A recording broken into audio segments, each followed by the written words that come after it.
There's a reason why some investors are worried about both the economy and the stock market ahead.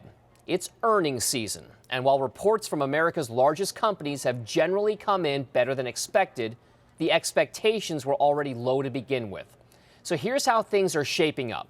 Around 3/4 of S&P 500 companies have already reported numbers. Among those, more than 2/3 of them have beaten the average analyst estimate.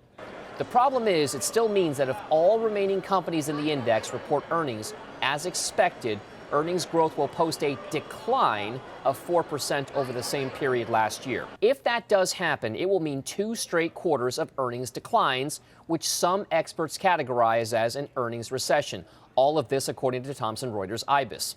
But the concerns don't end with bottom-line earnings results. There are also worries about top-line revenues or sales. S&P 500 companies are on track to deliver sales declines of nearly 3.5% this past quarter.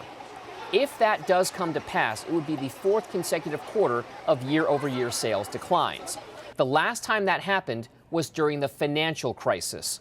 It also means that a sales recession is already underway. Bulls will argue that if you strip out the outsized negative effects of declining oil sales and profits, there would actually be modest growth.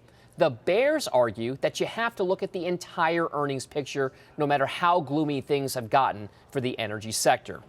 Regardless, the decline in sales and profits at America's biggest companies is helping to add to the overall market caution.